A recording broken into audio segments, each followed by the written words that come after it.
then, and welcome back to part 3 of episode 9. And this is going to be our top 5 wrestling themes. Top 5 wrestling themes. Yep, so who wants to start? Should I go first? If you want. Because we always start first, I thought we know. Yeah, why not? We change it up a bit. My top 5 would be DX. DX, yeah. DX theme tune, you know, the proper one, Are You Ready? It was so iconic, and even today, when everyone hears the first words, Are You Ready? Everyone knows who it's going to be, and like just how iconic it is, and how it's been used for years, ever since it was first created. There's going to be a word we're hearing a lot here, iconic. Yes. Because the best themes do just like, they become synonymous with the person. Yes. Or even with the people, for example, with DX, oh, it's yeah. synonymous with Shawn Michaels, Triple H, China were the original 3, then you had X-Pac, Billy Gunn. Page. DP wasn't part of the... Was he? No, I'm bad. that was WCW, This is mate. before my time. Shawn, it was the X-Pac, Road Dogg, Jesse James, and Billy Gunn as well. Yes, yeah, I'm terrible. You just rattle them off, I'm just terrible. It was before my time, really. Yes, totally.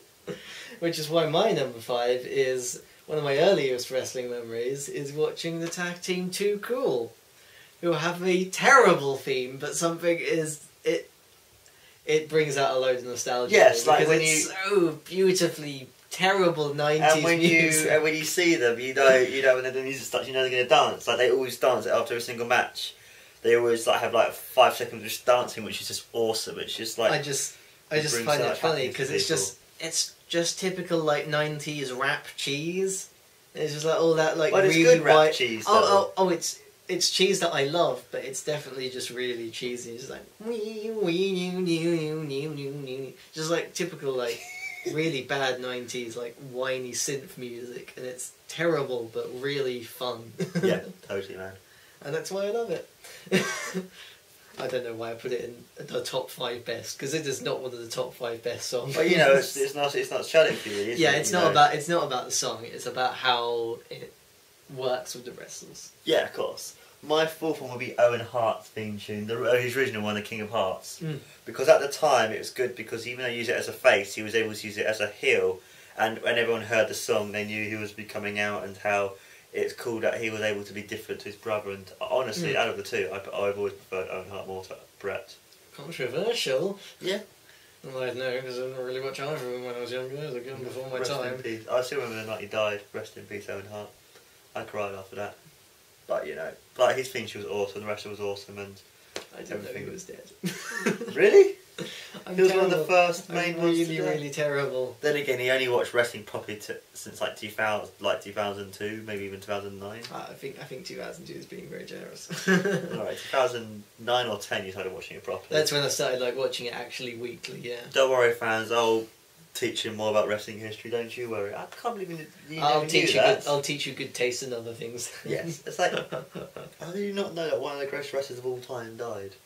Because I'm terrible with wrestling history. He was the one who fell off the scaffold as the Blue Blazer and died in the ring. And then the next night they had the Owen Hart. Oh, right. And then the next night they had the Owen Hart, appreciation night, which is very good that they did, because he's a fantastic wrestler and one of the nicest people as well, apparently, in real life, which a lot of other people have said, which, he is. So, my number 4 would be another iconic theme for me. We're going to say iconic far too much, I apologise in advance, but Triple H. And I've always been a fan of Motorhead. Yeah. And just the fact that Motorhead, made a song pretty much specifically for this man is kind of impressive. Which one? What, the game? The game one, or the King of Kings? King of Kings, yeah. But this isn't that song, but still, it's so glorious, and it just works so well with his persona. Yeah. And it's like a good TV show theme, if anything, because it tells you what Triple H is about. Yes. It's just I am here to play you, and I will mess you up, and I will just kill you, and look amazing whilst doing it, while standing in a rainbow light. Yes. Only Triple H can pull off standing in a rainbow light and still look like the manliest thing alive. But he has not rainbows, it's more green his lighting though. No, but when he comes out, he stands on the spotlight and it changes colours. Ah, okay. Light. He stands in rainbow. and looks like the most manliest, lethal thing alive. Yes. There's not many people that could pull that off. Not at all, and Triple H does. Good old Triple H. He's not that old. I know. He's getting on a bit, but he's not that old. Oh, I thought you were talking about the theme tune, because the theme tune is like a good over 10 years. Oh yeah, the theme tune. The theme tune's old. Like usually some themes don't last maybe a year or so. Yeah. Here, like some wrestlers have 3 or 4 themes in the last year. Dolph Yeah. Ziggler's had 4 themes in the last few years. Triple H, he's had like 2. 2 in the whole. The one where it was Hemsley, where it was all that orchestral music, and then pretty much straight into. He had for about a year or so that My Time song. Okay. My Time, and then he had this, which has been around for like 10 years. But yeah, brilliant theme, and Awesome just like theme. it just goes so well with his whole entrance, and just Yes. like I love his entrance. Just every iota of it, it's just brilliant. Totally, man. My number. You don't know your number 4. Oh no, my number 3 would be Steve Austin's theme tune. Another one which is so iconic. Like for example, when you first hear the 3 seconds, which is the glass breaking, you know straight away it's going to be him, and you know straight away that this is going to pick up, and he's going to raise some hell and drink a few beers as well. Never before has the sound of broken glass sounded so poetic. Yes, yes, totally, man. It's like sometimes when I hear a piece of glass at work or maybe around, I'm like, well, it's Austin going to come out. You just expect some guitar music to suddenly Yes. start. Someone walks through the door.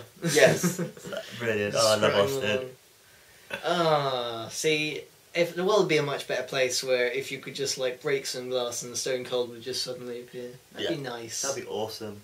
It would really mess up his social life, but it'd be really nice for everyone else. Indeed.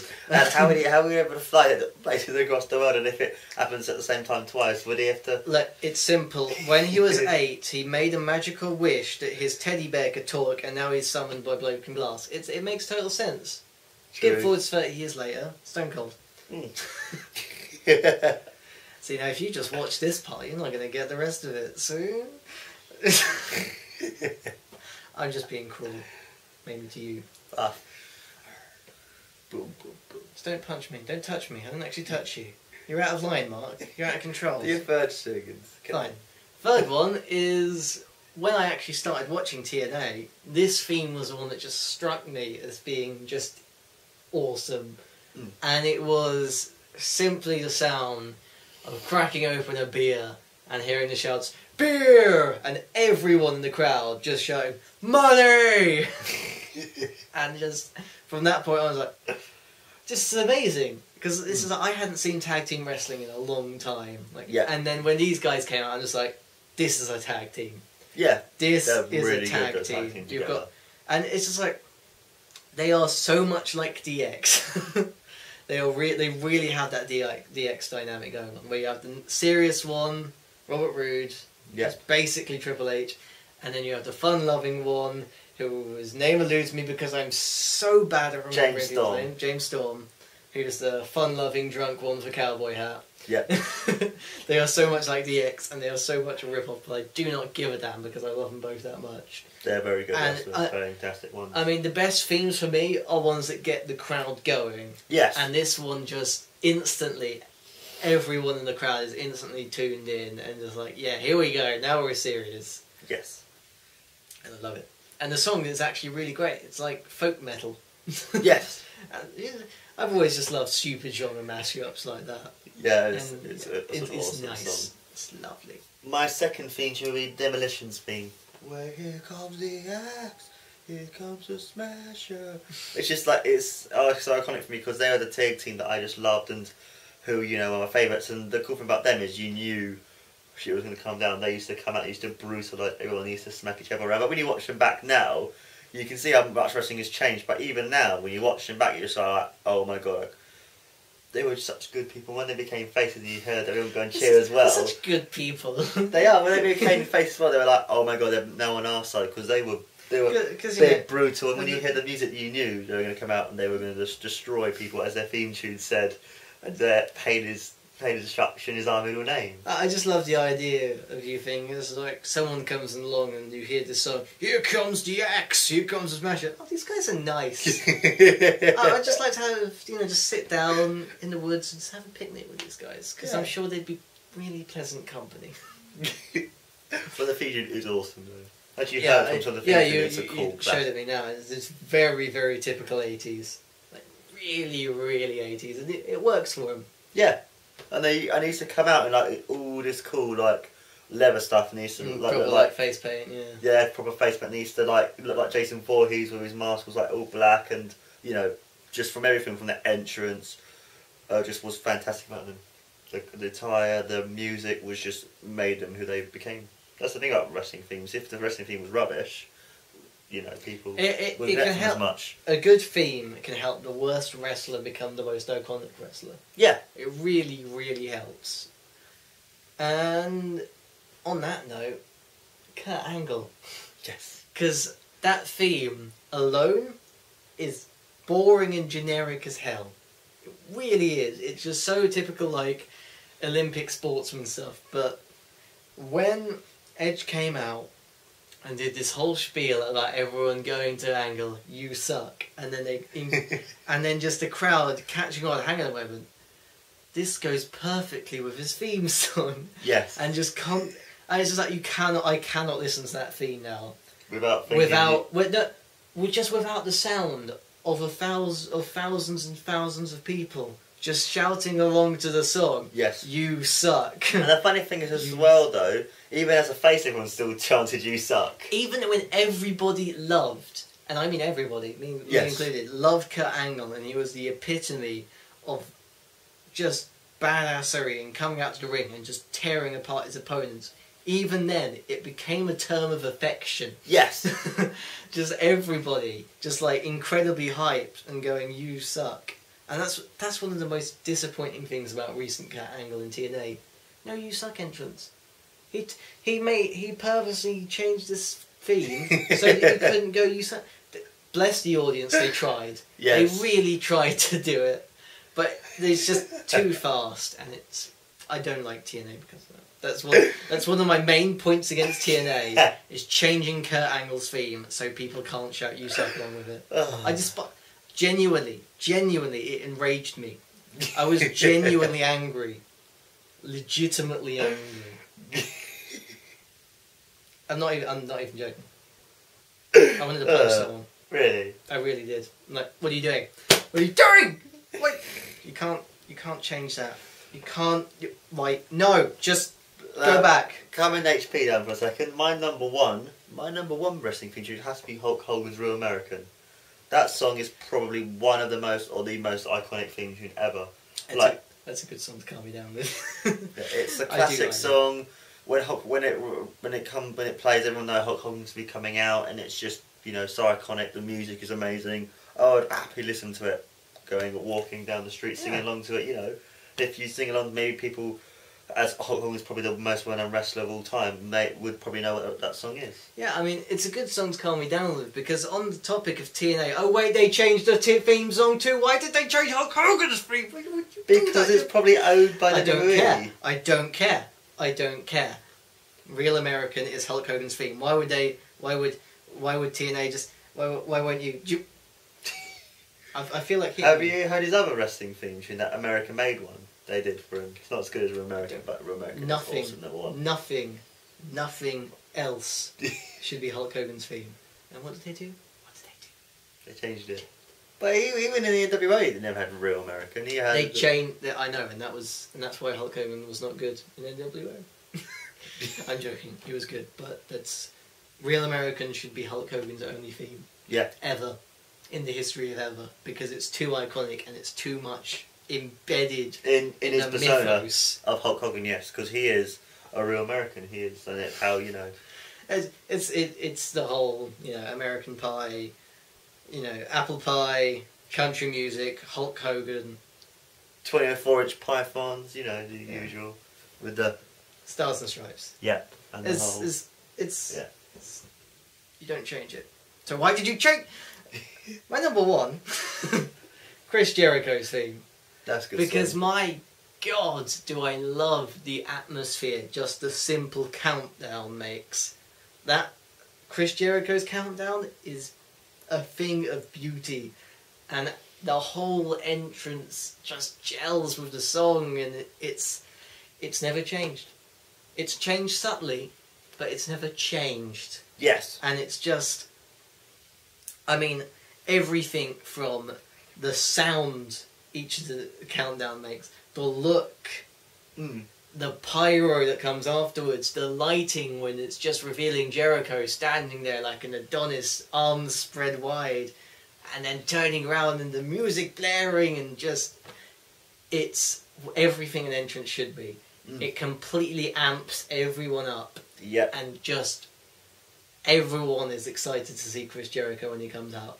No matter whether he's a heel or a face, everyone gets amped up. Yeah. And Chris that's the Jericho is epitome, awesome, in my opinion, of how you make a wrestling entrance. Yeah. It's just the perfect combination of everything you could do. And it's just, it's a thing of beauty. It's part of the reason I love Jericho so much. Just because when you first show someone Chris Jericho and they first hear that countdown, they're just like, okay, who is coming out? Because this is clearly a big deal. And then just like, oh my god, this guy's amazing. He is very good, Chris Jericho. Why can't he hit a lion salt there? Just a spotty they do. I know. He used to all the time, though. I know, because that was his finisher. Well, But soon, yeah, his lion salt was his finisher. But then as soon as like it got demoted, just like everyone rolls away. Everyone and their grandma. My grandma could roll away for a lion salt. Love to see him try, that'd be so funny. You should video of someone doing light salts so you should get move away. I'm not going to do that. Okay. So yeah, I think that does it for that top 10. I've raged, I've blathered, and you tried to calm me down. I did. Quite well, but you know, it's all good.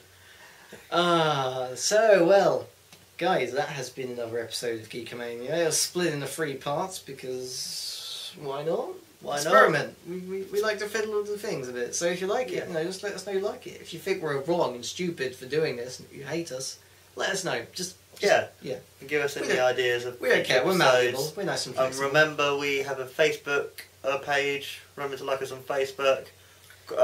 We have an email. We have an email as well at GEEKAMANIA@hotmail.com. So, cheers guys, take care. And this is Mark and that is Ben. And thank you very much and stay geeky. See you later, guys.